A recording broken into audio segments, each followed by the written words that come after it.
Hello and welcome to a walk through Philippians. We are in episode 33 as we journey through this remarkable book of the Bible, and we are in chapter 2 and looking specifically at verse 16 today. And remember, as we have moved through chapter 2, we passed through this incredible, or glorious, wonderful picture of the exalted Christ. It's of Jesus who humbled himself and was lifted up again. And and as we have looked at these manifold glories of Christ, we are encouraged to respond to that, not just to see that, but to respond to that in how we live our lives. And the way we respond to that is to remove all grumbling and arguing from our life. Uh, why do we do this? We do this for the sake of the one who is the essence of all that, so that as we do that, we may be shining. We may see others may see something of His light. Who are in the world around us, and those who are living in darkness. We are to be like stars shining in the darkness. Let's jump in to chapter 2, verse 16 together, and we'll just start off reading from verse 14.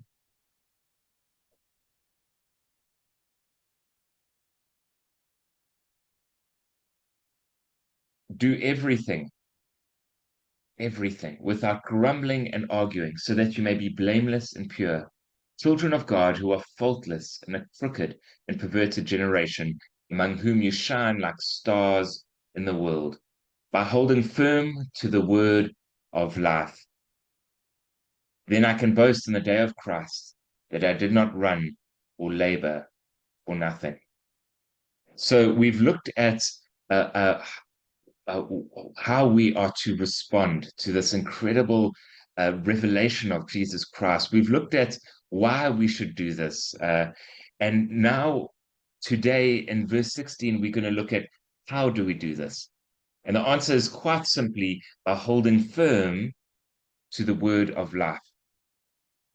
Now, remember the context of this. We do this by holding firm to the word of life. Remember, the context is that we are called to be like stars shining in the world.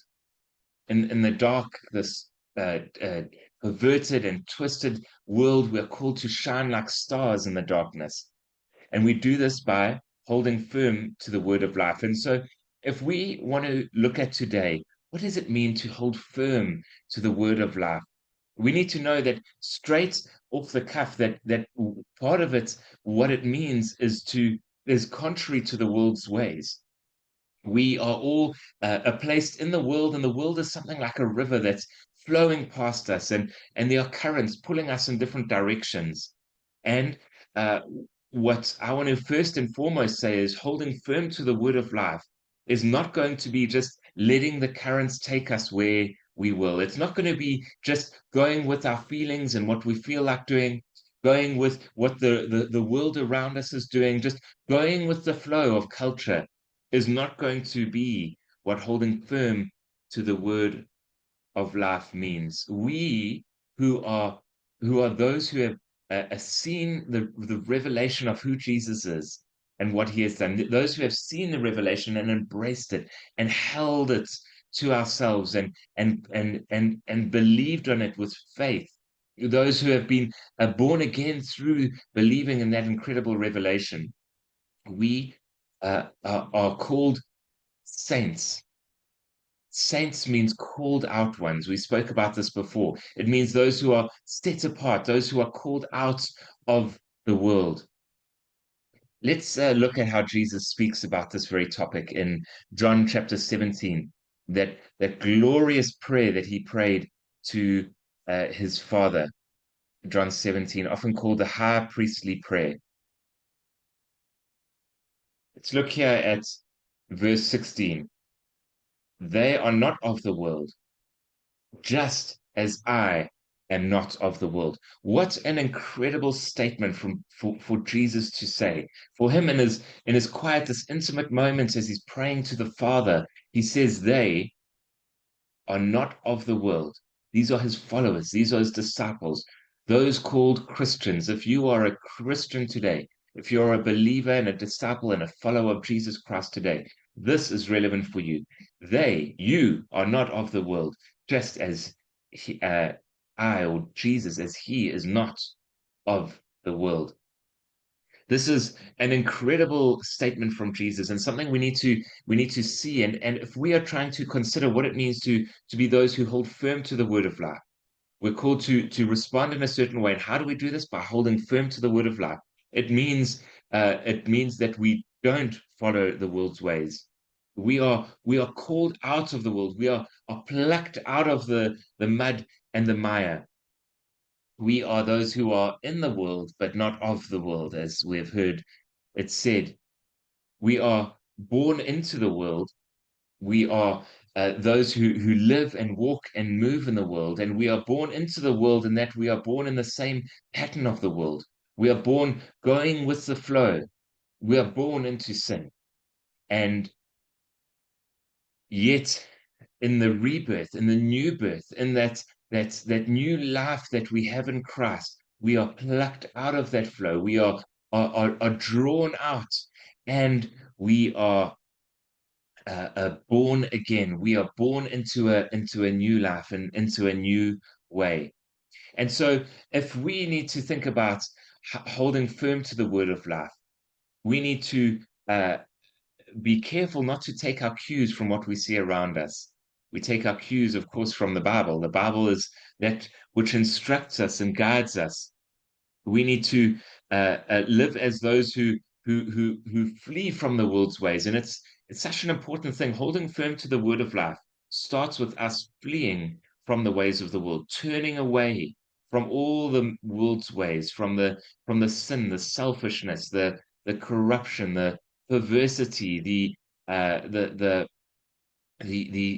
self-serving, the self-elevating, the self-life of the world that the world shows us how to live. We are called to turn away from that, to flee from that. And we do that every day. But it doesn't just stop there. That's the negative element. It's a turning away, but it's a turning towards something. We flee from the world and we turn towards God and His ways. We are those who don't just let go of the things of the world, don't just let go of our sinful desires and inclinations, but we are those who, with two hands, grab and hold firm to what? Hold firm to the word of life. The word of life is the truth of the written word of God. It is the truth of the gospel, the glorious message of salvation in Jesus Christ. It is the truth of God and who He is as the creator of all things, as the one who rules and governs over all things, the one who is eternal and immortal and invincible, the one who is unseen but everywhere. We grab hold to the word of truth. We grab hold first and foremost to the word incarnate, and that is Jesus. Jesus himself as a person is the truth. He said, I am the truth. He is the truth, and we grab hold to him. And as we grab hold of him, he cleanses us, he washes us, he makes us new, he sets us on a different pathway, he gives us new life. And as we live out that life, we live it holding firm to his word as he and his ways as he has revealed it to us in the word. Let's go back to that beautiful prayer of Jesus in John chapter 17 and see how he carries on from there. He says, yeah, they are not of the world, just as I am not of the world. Sanctify them. That means make them holy. That means transform them into my likeness. How? By the truth. Sanctify them by the truth. Your word is truth. As you have sent me into the world, I also have sent them into the world. So we're not those who are just worldly now, but we are those who are sent into the world. And we are not taken out of the world. We don't become born again and then just disappear and go to heaven. We are born again and remain in the world on mission. He says, I sanctify myself for them, so that they may also be sanctified by the truth. Jesus made a way that we can know God, and God made a way that we can continue to know him better through his word.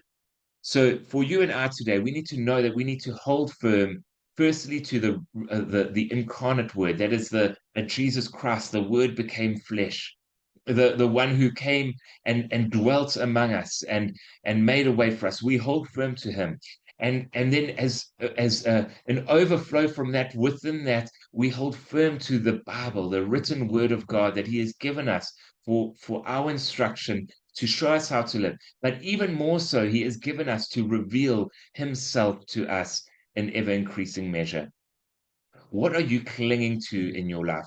Where is your hope? What are you holding firmly to? May it be the word of God. May it be first in your life, and may it be most in your life. May it be the thing we turn to in times of joy and in times of pain, in times of war and in times of peace. May the word of God be our instruction. May it be our empowerment. May it be a way to know God and to know him better. God bless you as you continue on this journey of holding firm to the word of life.